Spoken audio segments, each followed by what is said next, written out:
Alright, so welcome everyone. Today we are going to continue with the reduction of sugars, and I just want to make a simple announcement for you guys to know that there's a problem with my microphone, and this is the way I'm going to continue with the teaching.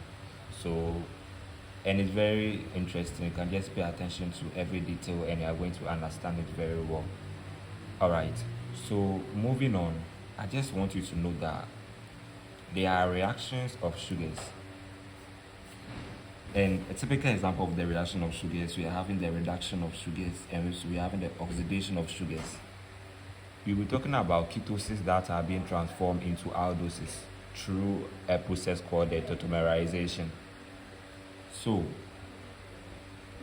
with this particular example, when we are having aldose and aldose is being reduced, we are going to get aldetols. So a typical example is you having your aldotriose. This one is an aldotriose because it's a sugar that's containing the aldehyde functional group containing 3 carbons in all, so aldotriose, right? Probably it might be having a trivial name, but we are not really interested in, just for a scenario or explanation about how sugars, especially aldose, are being reduced to aldetols. So now you are going to realize that this is a aldehyde functional group for which we are calling this one aldose.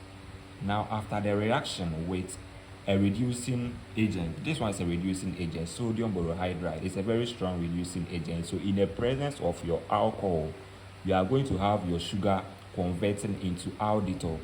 So the only difference between this initial sugar that we are having as aldose and our aldetol is that the aldehyde functional group, this particular carbonyl group, it has been reduced into OH. You get it? So now we are having a hydrogen attached to this particular, just the addition of what? Hydrogen. That's what we are calling as a reduction reaction, especially when we are calling back from our redox reaction. We know that reduction is also a typical reaction involving addition of hydrogen. So here we've added 2 moles of hydrogen, where one of the hydrogen has been bonded directly to the carbon, and one of the hydrogen has been bonded to the oxygen to give us a hydrogen, and an OH. So this carbonyl group has been reduced to an OH group. So now let's look at a typical example here. This is our D-glucose. So now this D-glucose, as we are having here, it has undergone a reduction reaction in the presence of the sodium borohydride in CH2OH, which is our ethanol.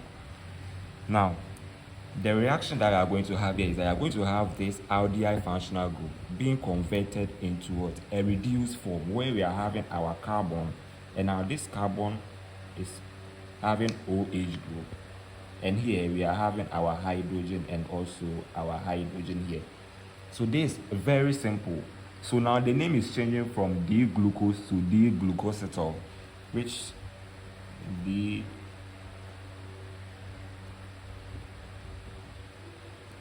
D-glucosetol. Very simple.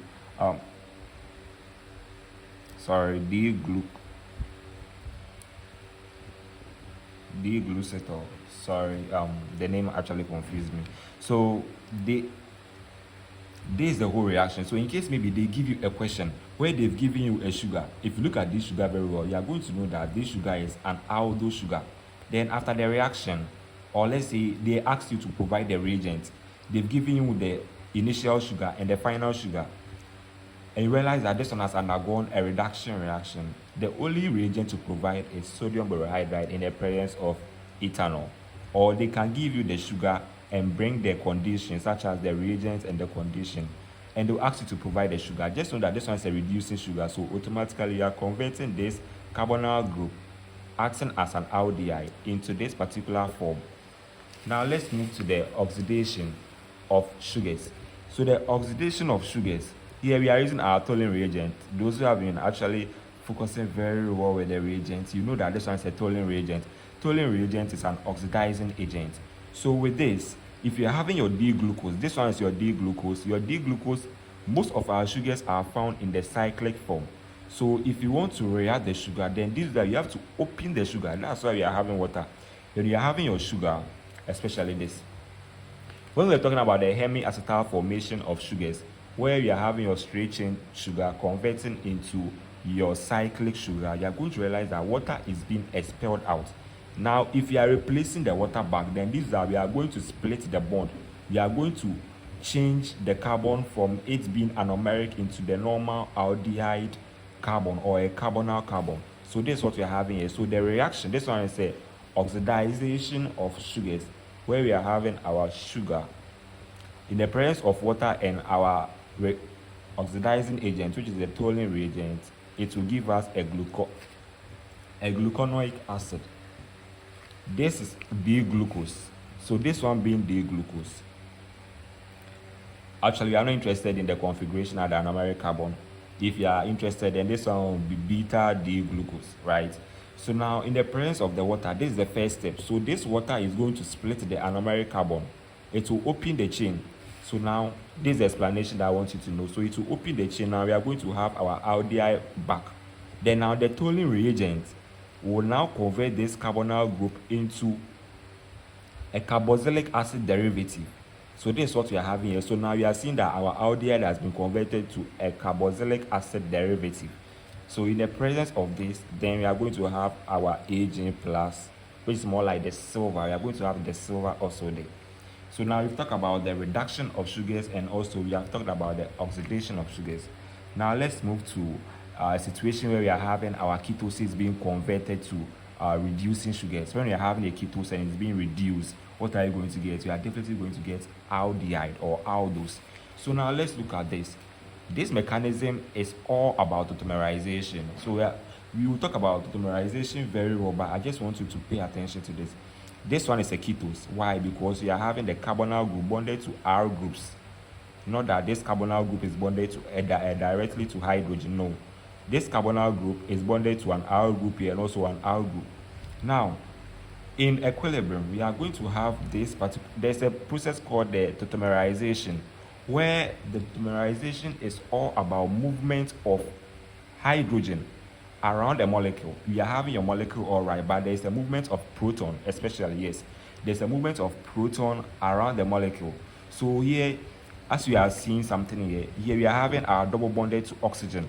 But at this moment, we've realized that one of the hydrogens or protons from this particular CH2OH has been moved to this particular oxygen to give us OH. And now the double bond has been placed here. So now the double bond has been removed from this side. When there is a movement of proton, when this proton comes to play, you are going to have your double bond moving to this side. So that's what we are having here as our double bond. So now, as we are having our double bond here, we can also have the movement of another proton again. So one of the hydrogen from this side, another hydrogen again, can also move to this side, and now we are going to have our double bond moving to this carbon.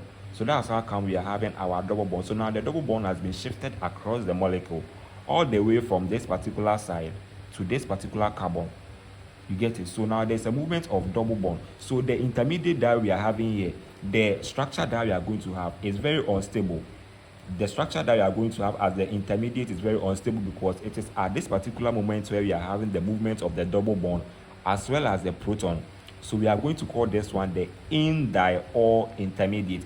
Indiol intermediate is not a big word. The in means an alkene, a double bond, right? And diol means OH and OH. Initially, we are not having OH, we are not having OH. You can flip the video back to see the initial structure. We are not having OH, we are not having OH. But at the end of the day, we are having OH here and OH here. So we are having two of the ol groups. That's why we are calling it diol. And you are also having a presence of a double bond, so indiol. So now you are having our indiol intermediate, but it is not stable. So then you are going to have your double bond being moved to this particular carbon to form a carbonyl group, and now the hydrogen that was here will also come to the side. So now we've moved two hydrogens. One hydrogen has come to the oxygen to form OH. Another hydrogen can also form a bond with this particular carbon to give us another hydrogen, and now the double bond has been moved to this particular carbon. So you could see that initially we were having a ketone functional group, but at the moment as I'm talking now, we are having our aldehyde functional group. So we are having a ketose sugar being converted to an aldose sugar. In case you're not getting it, don't worry at all. when we meet one-on-one, you get it very well. So I just want to use this explanation, use this opportunity to explain the tautomerization very well. Yeah, maybe if you are eager to learn it. So now we are having our double bond here. All what I was talking about, I come to explain it very well here. We are having our double bond. Now this double bond, we want to move this double bond to this particular carbon. Then, as you can see, we are seeing the movement of what? Hydrogen. So we are going to have one of these hydrogens moving all the way to this side to give us OH. But you know that oxygen cannot form 3 bonds. You get it? So now one of the bonds should move to this. So that's where we are going to have our double bond here. Now having our double bond here, you could see that now this carbon is forming 4 bonds. Oxygen is also stable. Everything is also stable. You get it? Now there is also movement of another hydrogen again. Then this is the hydrogen that is being moved. The hydrogen that is bonded to the OH here. This hydrogen is being moved across the molecule. It's the same molecule rather, but it's moved across it. So now this double bond will also go, because carbon cannot form 5 bonds. So now this one will also come to this side. Then we are going to have a carbon, a hydrogen, OH, and now we are going to have our carbon. And the double bond is with this particular carbon and our hydrogen. Then our CH3 will still remain the same. So this is a similar, or this is a very simple explanation of tautomerization, where we are having our movement of protons as well as the double bond across the same molecule. So now here we are having our ketose. This one was a keto sugar, but now it has been converted through tautomerization to give us our aldose. So very simple.